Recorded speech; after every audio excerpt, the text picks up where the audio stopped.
AJ, you've been a part of a lot of great moments in this game. Knowing what this, I know, right? But knowing what this means for the city and for your guys, what was that like when Miggy came back to the dugout after 500?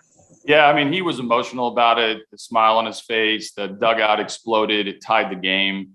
What a big moment for us to get the opportunity to be a part of. I just had a little team meeting in there to congratulate Miggy and give him the floor. And you know, I thanked him for letting us be a part of this. I mean, we've seen him do some tremendous things this year. The names he's passed on the hit total, Venezuelan hit king.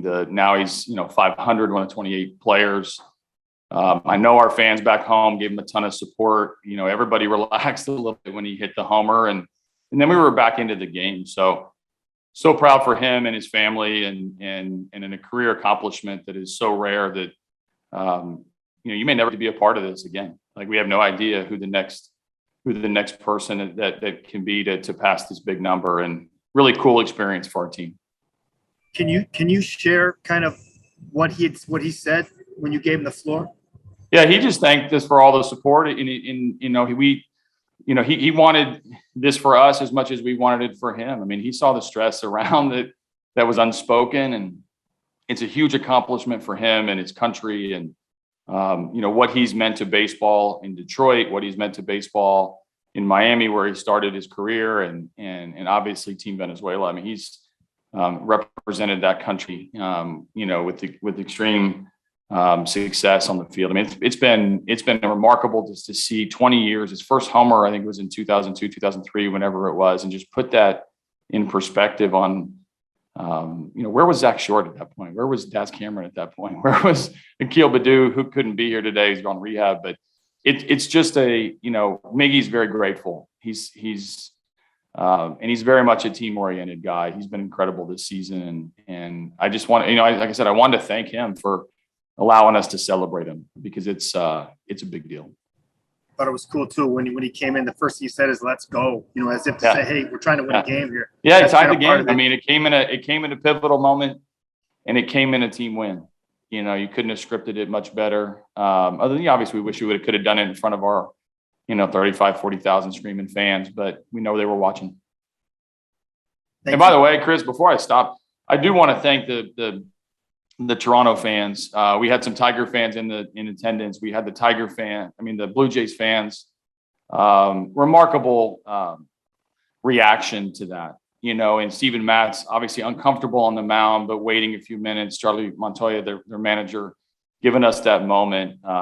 It was really cool. Giving them a curtain call on the road, again, signifies exactly what how cool it was. And I do tip my cap to those people on the other side that handled it with a lot of dignity.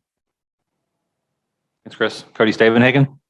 AJ, was it kind of fitting that it was an opposite field home run at this guy's career, but his whole career he's used all fields? Yeah, it's in this ballpark too. This is not a small ballpark. The ball travels a little bit. I know there were a couple near misses today where guys hit the ball pretty well to the pull side and it didn't go, let alone to the oppo side. So very just for him to have that highlight for the rest of his life. And I think it went into where our cage area is, so it even makes it better. We don't have to, fight anybody for the rights to that ball, and it'll go up on Miggy's mantle. So I'm pretty sure we secured it from our cage, and it'll be given to Miggy, and he'll keep it forever.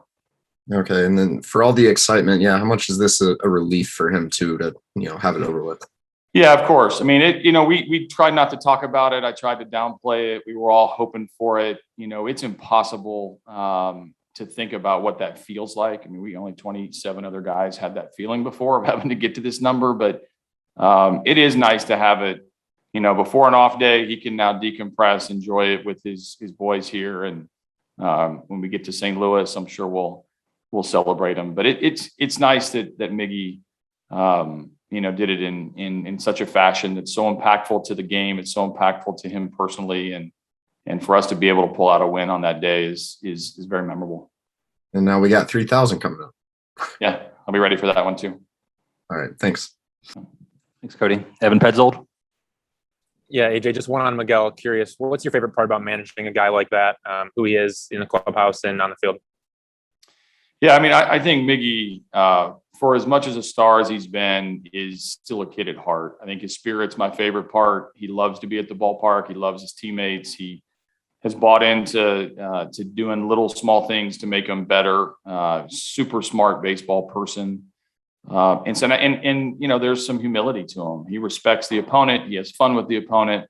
All in this kid spirit that, quite honestly, more people could have around the game, and it'd be a more joyful game and showcase their personalities a little bit more. So he's fun to be around. I mean, these are big numbers and these are big accomplishments. He's done and seen everything. You're not going to really say anything to him that he probably hasn't heard before, but he brings it to the ballpark every day. This year's been a blessing for me to overlap careers with him and to watch him enjoy this with his teammates and enjoy the meaningful at bats that have and accomplishments that have come. And then what you got from Joe there at the end of the game, going up against their best hitters, he gave him everything he had. How impressive was that? And I guess kind of what does that say about where Joe might be at right now?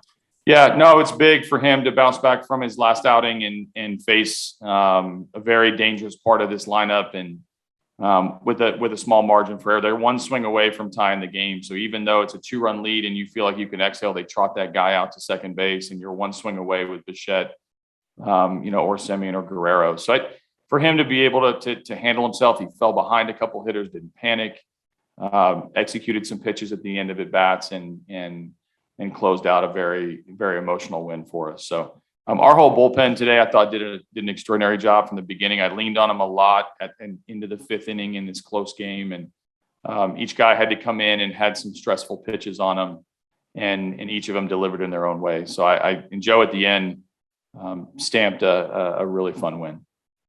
All right. Thank you. Thanks, Evan. Anything else for AJ? All right, we'll go take one more. Jason Beck.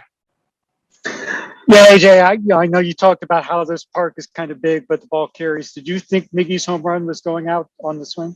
Yeah, I think like all fans, I think every time the ball was in the air, your first chance is to sit up straight. And he hit that one harder than he's hit the ones back home that were the near misses, even the one that he flew out to the track on. So I don't know this ballpark as well as I know other ballparks in terms of if the ball is going to stay high enough as it gets a little bit deeper to right center. But I thought he got it from the get-go, and then you always kind of hold your breath until you see whether or not it's going to clear the tall fence in the outfield. So we all jumped up like this was the moment, and it turned out to be real for us, and we got to celebrate him when he got home. Thank you. Thanks, Jason. Last question I have. AJ, thanks for the time.